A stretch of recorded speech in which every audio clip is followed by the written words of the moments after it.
Après 60 ans, beaucoup d'hommes croient encore que marcher chaque jour suffit pour rester en forme. Pourtant, malgré ces longues promenades, les douleurs aux genoux persistent. Le souffle se raccourcit et la force décline lentement.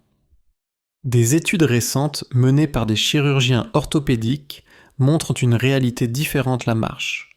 Seule, ne stimule plus assez les muscles profonds ni la circulation qui soutient le cœur masculin. Elle entretient le mouvement, mais ne reconstruit pas la vitalité. Je suis le Dr Marc Lefebvre, chirurgien du mouvement depuis plus de 20 ans. J'ai accompagné des centaines d'hommes après 60 ans à retrouver leur stabilité, leur posture et même leur confiance, simplement en ajustant la manière de bouger. Je ne parle pas de sport intensif ni de performance, mais de gestes simples qui réveillent le corps, préviennent les chutes et relancent la circulation dans des zones que la marche ignore complètement. Et c'est justement ce que je veux vous partager aujourd'hui. 5 exercices validés par les chirurgiens que vous pouvez faire chez vous, sans matériel, en moins de 10 minutes par jour, des mouvements précis, mais doux, qui agissent là où la marche s'arrête sur la puissance musculaire, la stabilité hormonale et la respiration cellulaire. Restez jusqu'à la fin, vous comprendrez pourquoi ces exercices, plus que la marche, peuvent redonner au corps masculin de plus de 60 ans ce sentiment oublié de force tranquille, celle d'un homme qui contrôle encore son équilibre, sa santé et sa dignité. Parmi tous les exercices que je recommande aux hommes de plus de 60 ans, le squat assisté est celui que les chirurgiens considèrent comme le plus complet. Il sollicite à la fois les quadriceps, les fessiers et les muscles stabilisateurs du bassin des zones qui s'affaiblissent progressivement avec l'âge et réduisent la capacité à marcher longtemps sans fatigue, en position assise prolongée. Ces muscles perdent jusqu'à 1% de leur volume chaque année, ce qui compromet la circulation sanguine vers les jambes et augmente le risque de chute. Le squat, même pratiqué de manière douce, réveille ces groupes musculaires et restaure leur rôle de pompe naturelle pour le retour veineux. Sur le plan biologique, chaque descente contrôlée stimule les fibres musculaires profondes et active les récepteurs sensoriels des genoux.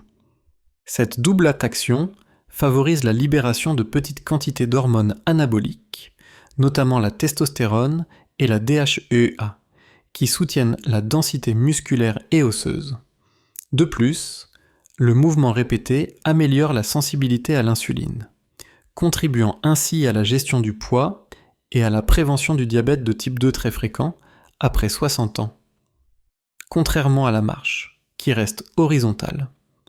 Le squat verticalise le flux sanguin et oblige le cœur à travailler en synergie avec les muscles, sans surcharge ni essoufflement. Les bénéfices sont concrets et perceptibles dès les premières semaines des jambes plus fermes. Une meilleure stabilité, une diminution des gonflements en fin de journée. Beaucoup d'hommes me disent qu'ils se sentent ancrés de nouveau, capables de monter les escaliers sans douleur, et surtout plus confiants dans leurs appuis. C'est un exercice discret mais puissant, car il renforce les fondations du corps là où commence toute la vitalité masculine. Pour bien le réaliser, tenez-vous debout devant une chaise stable, inspirez profondément, pliez lentement les genoux comme si vous vouliez vous asseoir, puis remontez doucement en expirant. Les talons restent au sol, le dos droit, et les bras peuvent servir d'appui léger. Commencez par 2 séries de 10 répétitions. 5 jours par semaine. Si l'équilibre est difficile, gardez une main sur le dossier d'une chaise. Après quelques semaines, essayez de descendre un peu plus bas ou de rester 2 secondes en position basse pour accentuer le travail musculaire. Le plus important n'est pas la force, mais la régularité. 10 squats par jour valent mieux que 100 une seule fois. C'est dans cette constance douce que le corps retrouve son élan, sa stabilité et ce sentiment de puissance tranquille qu'aucune marche ne peut reproduire. Le deuxième exercice, souvent négligé mais validé par les chirurgiens orthopédiques et urologues, est le pont fessier. Il agit sur une zone que la marche ne sollicite presque jamais le bassin. Après 60 ans, la sédentarité, les positions assises prolongées et la baisse hormonale ralentissent la circulation pelvienne. Résultat, les muscles du plancher pelvien s'affaiblissent, la vascularisation intime diminue et la vitalité masculine s'étiole progressivement. Le pont fessier réactive cette mécanique en profondeur, en rééduquant la connexion entre les hanches, les fessiers et les organes internes. Sur le plan biologique, chaque élévation du bassin stimule les capillaires de la région pelvienne, augmentant le flux sanguin vers la prostate et les organes génitaux. Ce mouvement favorise aussi la libération d'oxyde nitrique, une molécule vasodilatatrice essentielle pour maintenir une bonne circulation artérielle. Des études cliniques ont montré que les exercices de contraction des muscles glutéaux et pelviens améliorent non seulement la tonicité musculaire, mais aussi le contrôle urinaire et la qualité de l'érection chez les hommes de plus de 60 ans. En d'autres termes, le pont fessier est un exercice de prévention globale, il soutient le dos, protège la colonne lombaire et réveille la circulation intime sans effort brutal. Les effets positifs apparaissent rapidement, moins de tension lombaire, une sensation de chaleur agréable dans la région pelvienne, une meilleure stabilité lors de la marche et parfois un regain d'énergie au réveil. Beaucoup d'hommes décrivent un sentiment de redressement intérieur, comme si leur centre de gravité retrouvait sa place. Le corps s'aligne, la posture s'ouvre, la respiration devient plus fluide, autant de signes que la vitalité circule à nouveau. Pour le pratiquer correctement, allongez-vous sur le dos, les genoux pliés et les pieds à plat au sol, à la largeur du bassin. Inspirez, puis soulevez lentement le bassin jusqu'à former une ligne droite entre les genoux et les épaules. Contractez légèrement les fessiers pendant 5 secondes, puis redescendez lentement en expirant. Commencez par Bosibdo, normalement par 2 séries de 10 répétitions, 3 à 4 fois par semaine. Si vous ressentez des tensions, réduisez l'amplitude ou placez un coussin sous le dos. L'objectif n'est pas la performance, mais la régularité et la précision du mouvement. C'est un exercice discret, presque méditatif, qui réveille le bas du corps et soutient la santé masculine à long terme. En seulement quelques minutes par jour, le pont fessier aide à rétablir la circulation, à renforcer les muscles oubliés et à redonner au corps un équilibre intérieur que la marche, seule, ne peut garantir. Après 60 ans, la marche prolongée, surtout tête baissée et épaules enroulées, favorise le dos rond. Cette posture ferme la cage thoracique, comprime la respiration et surcharge les vertèbres lombaires. Les chirurgiens du rachis recommandent un geste simple et sûr, les extensions dorsales. Elles réveillent les muscles extenseurs de la colonne. Ouvre-toi la poitrine et rééquilibre les pressions entre disques et ligaments. Là où la marche entretient surtout l'endurance, les extensions redonnent au tronc sa fonction la plus précieuse, soutenir le corps. Protéger les nerfs et libérer le souffle. Sur le plan biologique, l'extension douce active les chaînes musculaires postérieures, érecteurs du rachis, dorsaux, fessiers et stimule les mécanorécepteurs des articulations interapophysaires. Cette activation améliore le contrôle postural, répartit mieux les forces sur les disques et diminue la tendance à l'effondrement thoracique. En ouvrant la cage, le diaphragme descend plus librement. L'oxygénation s'améliore et le système nerveux autonome s'apaise. Beaucoup d'hommes constatent aussi une réduction des douleurs cervicales liées à la tête projetée en avant lorsque le torse se redresse. Le cou cesse de compenser. Les bénéfices se perçoivent au quotidien: une stature plus haute, une marche plus légère, un souffle plus ample dans les escaliers. Les tensions entre les omoplates diminuent, la nuque se détend et la fatigue de fin de journée recule. Cette posture rétablie agit sur la confiance, on se sent solide, présent, plus stable dans ses appuis. C'est une amélioration discrète mais profonde, car elle touche la structure porteuse du corps masculin, le tronc qui protège le cœur, les poumons et la moelle. Pour bien exécuter l'exercice, placez-vous debout, pieds à la largeur des hanches, mains posées sur les hanches ou croisées derrière la tête sans tirer. Inspirez par le nez. Puis, en gardant le bassin stable, pivotez doucement le buste vers l'arrière comme si vous vouliez orienter le sternum vers le plafond. Maintenez 2 à 3 secondes. Sentez l'ouverture de la poitrine, puis revenez au neutre en expirant. Commencez par 2 séries de 8 à 10 répétitions, 1 à 2 fois par jour. Variante assise, même mouvement au bord d'une chaise, pieds bien ancrés. Variante murale, placez le haut du dos contre un mur et roulez lentement le sternum vers le haut, sans cambrer excessivement les lombaires. Précaution utile, le mouvement doit rester indolore et contrôleur et contrôlé. Évitez l'amplitude maximale si vous avez des antécédents de hernie ou de sténose, privilégiez des micro-extensions répétées. Imaginez que quelqu'un vous soulève délicatement le sternum par un fil plutôt que de casser le bas du dos. En 3 à 4 semaines de pratique régulière, ces extensions redonnent verticalité, souffle et aisance, des effets que la marche seule n'apporte pas lorsque la posture s'est refermée avec le temps. Après 60 ans, la marche entretient les jambes, mais laisse souvent le haut du corps se raidir, épaules enroulées. Omoplate figée, nuque tendue, les rotations d'épaules redonnant de la mobilité à la ceinture scapulaire, ouvrent la poitrine et favorisent la microcirculation vers la nuque, les bras et la tête. Les chirurgiens de l'épaule les recommandent, car ce geste simple décolle les omoplates, relâche les trapèzes et diminue les compressions mécaniques qui entretiennent douleurs cervicales, maux de tête et fourmillement des mains. Sur le plan biologique, les rotations activent la coiffe des rotateurs sus-épineux, sous-scapulaires, infra-épineux, petits ronds et les muscles stabilisateurs des omoplates dentelés antérieurs. Rhomboïde. Ce réveil musculaire améliore le centrage de l'humérus dans la glène, réduit les frottements sous-acromiaux et fluidifie le glissement des tissus.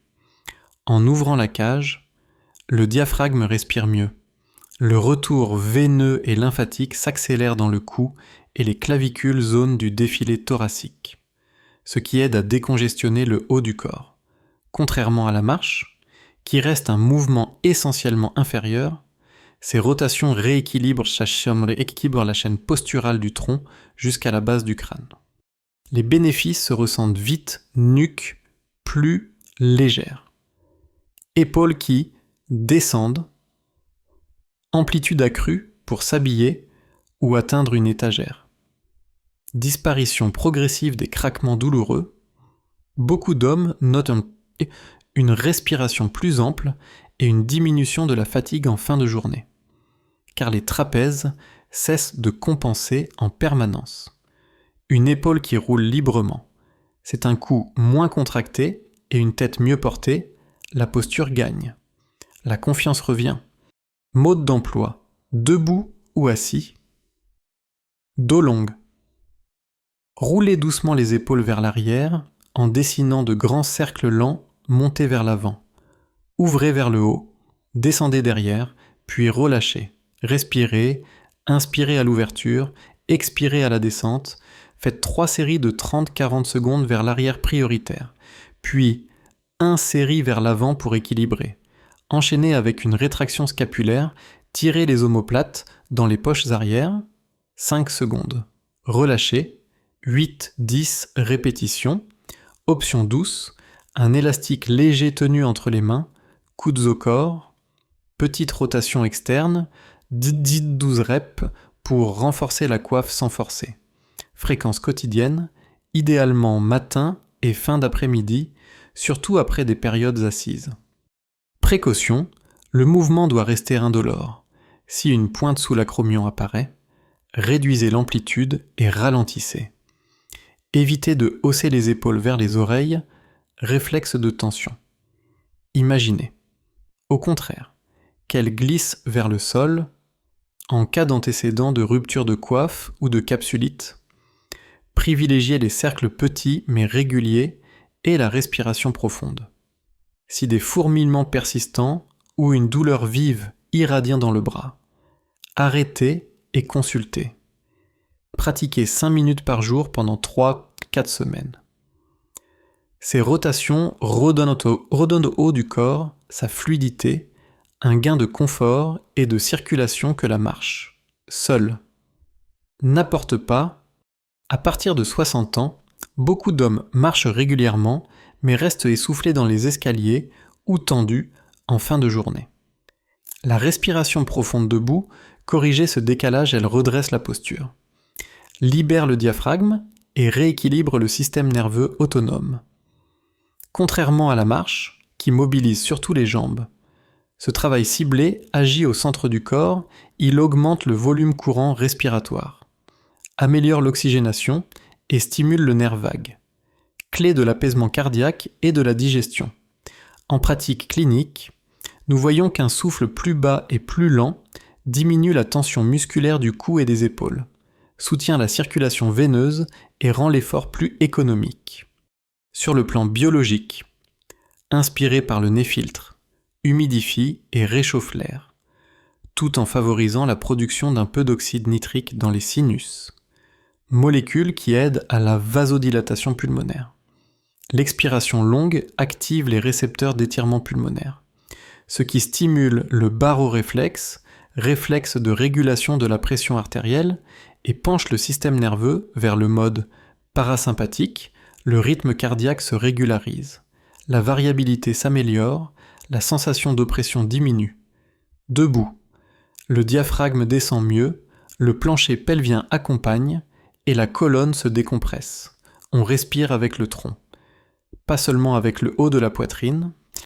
Les bénéfices sont concrets, dès 1 à 2 semaines, souffle plus ample, tête plus claire, épaules qui s'abaissent, endormissement facilité le soir. Beaucoup d'hommes décrivent une énergie calme, moins de pics de fatigue après le déjeuner, plus de stabilité émotionnelle, une marche plus fluide, car l'air entre sans effort. Cette respiration profonde complète idéalement les exercices précédents, elle nourrit les muscles en oxygène, réduit l'acidose d'effort et laisse au cœur un rythme plus serein pour accompagner l'activité quotidienne. Mode d'emploi, placez-vous debout, pieds à la largeur des hanches, genoux souples, sommet du crâne suspendu vers le plafond, une main sur le ventre, l'autre sur le sternum. Fermez doucement la bouche, inspirez par le nez, 4 secondes, sentez d'abord le ventre se gonfler, puis le bas des côtes s'ouvrir. Expirez, 6-8 secondes par le nez ou les lèvres légèrement pincées, comme si vous vouliez embouire une vitre, sans forcer. Enchaînez ainsi 6 à 10 cycles, puis faites une pause naturelle d'1 à 2 respirations normales avant de reprendre. Rythme de départ, 3 minutes le matin, 3 minutes en fin d'après-midi ou avant le coucher. Progression, passez à 5 minutes par séance au bout de 10-14 jours. Et associez une auto-élévation sternale, imaginez que le haut de la poitrine s'ouvre à l'inspiration pour amplifier l'ouverture thoracique sans cambrer les lombaires. Astuces et précautions, si une légère tête qui tourne apparaît. Réduisez l'amplitude ou la durée d'expiration, revenez à un 4-6 plus confortable et respirez 2 cycles normaux avant de reprendre. Évitez de hausser les épaules, laissez-les glisser vers le sol pendant l'inspiration, comme si l'air remplissait un cylindre du bassin vers les clavicules en cas d'hypertension non équilibrée, de BPCO ou d'antécédents cardiaques. Restez sur de petites amplitudes indolores et privilégiez la régularité à la performance. Si une douleur thoracique, une gêne marquée ou des palpitations inhabituelles surviennent, interrompez et consultez. Pratiquez quotidiennement. Cette respiration debout devient une charnière entre le corps et le système nerveux, elle redresse, oxygène, apaise des effets que la marche seule n'offre pas lorsque le souffle est resté haut et rapide pendant des années. Marcher est une belle habitude, mais après 60 ans, elle ne suffit plus à elle seule pour préserver la force intérieure et la stabilité du corps masculin. Les 5 exercices que nous venons de voir forment une routine simple, sans matériel, capable de renforcer là où la marche s'arrête dans les muscles profonds, la posture, la respiration et la circulation intime. Ensemble, ils redonnent au corps une énergie calme, celle d'un homme qui se tient droit, respire pleinement et avance sans crainte de tomber ou de s'épuiser. Ce n'est pas un programme de performance, mais une manière de reprendre contact avec soi-même chaque mouvement. Chaque inspiration, chaque contraction douce devient une façon de remercier son corps pour tout ce qu'il a déjà porté. Vous n'avez pas besoin de tout faire d'un coup. Commencez par un seul exercice demain matin, celui qui vous paraît le plus simple.